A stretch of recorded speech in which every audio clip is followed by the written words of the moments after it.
saying no news is good news actually doesn't really apply when it comes to Albany, because around these parts, no news actually implies a stalemate, which is exactly what we've seen this summer.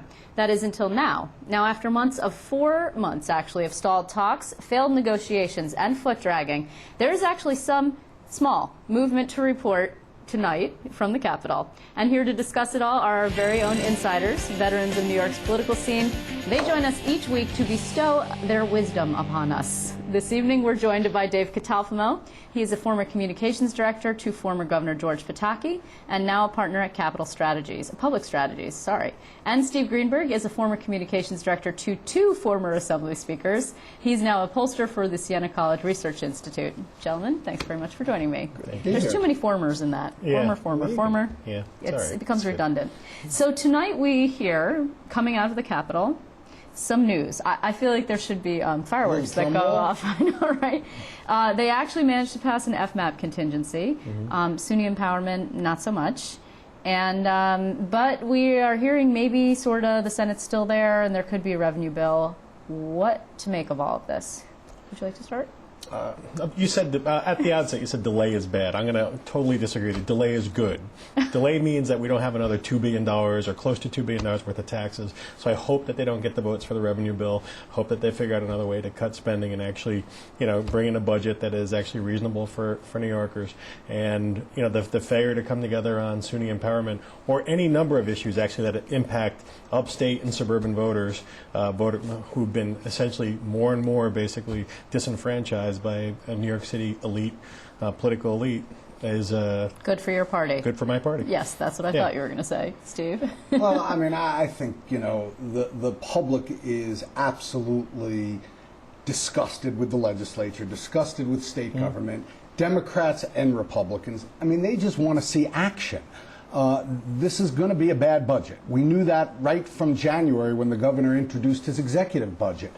I think the public is looking for the Senate to finally pass the budget, be done with it, don't set the record, although I guess we're within a week of it, and be done with that and move on. Who cares about this record? I mean, reporters care about. Wait. Oh, no. Didn't it happen on your guys' watch? Okay, I'm just saying. And I'm glad to have it if the right budget is done. The reality is that upstate voters are being left out, and suburban voters are being left out of the priorities of this state. And so, if Republicans hold out, I watched you had Joe Griffo on the other night, and you're basically asking him really tough questions about why they're not on board with this budget, because it's a bad budget.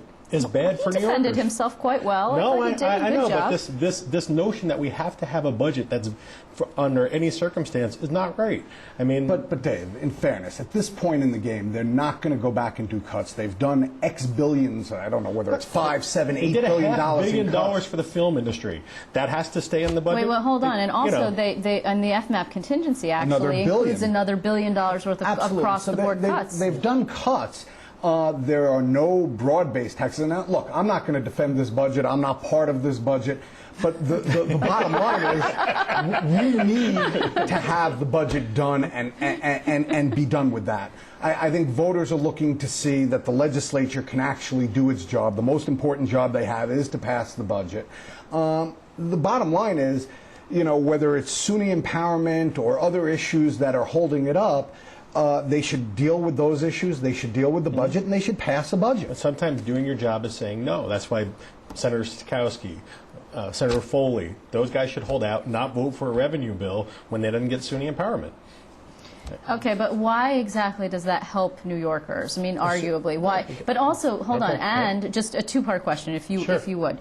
First, why does it help New Yorkers voters? And then why does it help electeds who are going out on the hustings? And to be honest with you, as Steve says, the voters are so disgusted with them already that, I mean, maybe you could say, well, what is another week? What is another? But those headlines, latest state budget in history. Oh, bad. Will be in every commercial, Democrat and Republican, running against an incumbent. Absolutely. And for marginal Democrats who are in Republican-leaning districts, that's as big a problem, if not a bigger problem, as for Republicans in Republican districts. Oh, it's a problem for everyone, yes, I agree. It's a problem for everyone, but what the real issue here is, what are they bringing home that is important to their community? Are they bringing home more taxes? Are they bringing back a property tax cap? Are they bringing back economic development, assistance or incentive? They're not bringing back any of that. All of that that's gone to New York City. All of it. All of it's gone to New York City. And what is Brian Foley going to get to bring back when the MTA, knocks up the surcharge again or knocks up the fees again, which we're looking at right now? The reality is that there's nothing in this budget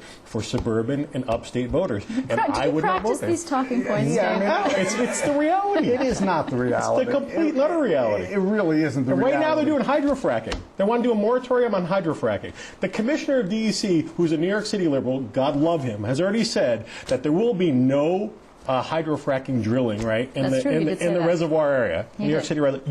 Yet, the New York City-dominated Democrats need to have hydrofracking banned. Well, hold on. Upstate, Because people why? are divided upstate. Not everybody upstate thinks hydrofracking is Not fantastic. not I know everyone. there are people who are watching right But- now who do not like But where is hydrofracking. that industry? It's in upstate New York. True. Okay. Where is it? Where are the votes and where is the interest coming from to ban it? Well, the Republican votes are upstate, Right. actually. And most of the energy for this is coming from downstate New York City. I mean, there's no balance. We've lost balance completely. I think what you're seeing is the political reality, which is that legislators from New York City are the majority in both houses of the legislature. Right. But at the same time, what you have is Democrats in the Senate. The city Democrats can't pass anything unless they get the suburban and upstate colleagues to join them. Okay, let's talk about a New York City issue for a second because it's actually something that's moving too. That mosque. That mosque is everywhere. And this morning you saw a preservation committee say, you know what, we're not going to give it historic landmarks protection. Move it forward. What happens now? Well, it appears that it's going to be moving forward. By the way, Siena will have a new poll out on Thursday that looks at this issue and gets the views of New Yorkers on this issue. But I mean, I think it's clear. You saw Mayor Bloomberg today give an impassioned speech He did. in support of it. Look, this is going to be tried to be made into a wedge issue for the campaigns. Already. You have Palladino and Lazio on one side. You have Cuomo on the other side.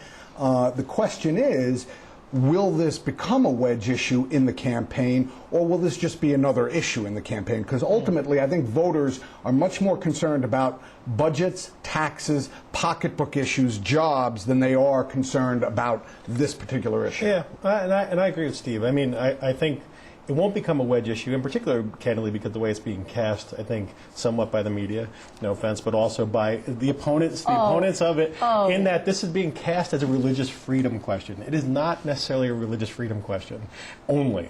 I mean, yes, religious freedom is one of our rights, and I know when I talk to journalists, we always talk about our rights. Freedom of press is a huge right. It was Andrew Cuomo who started that PS. I did not start that. Let me keep going with that. I mean, the reality is that our country is also founded on separation between church and state, and that is not wholly based in what's going on with the Muslim religion and the fact that Muslim religion is very much intertwined with state.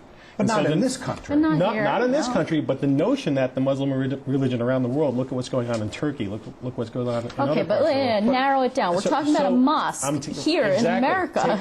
Take this completely out. The question is really, and the one that Rick Lazio has been saying over and over again, is who is funding this mosque?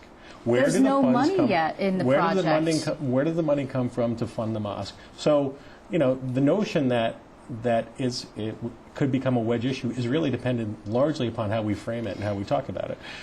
And I don't think see, today- Wait, I don't you guys, see I that. just want to break in. 3228, the revenue bill passes. The revenue bill is now passed. That means the budget is done. Actually, 3228. Unless the governor decides that he wants to. You're checking your watch. August 3rd. August 3rd. Unless the governor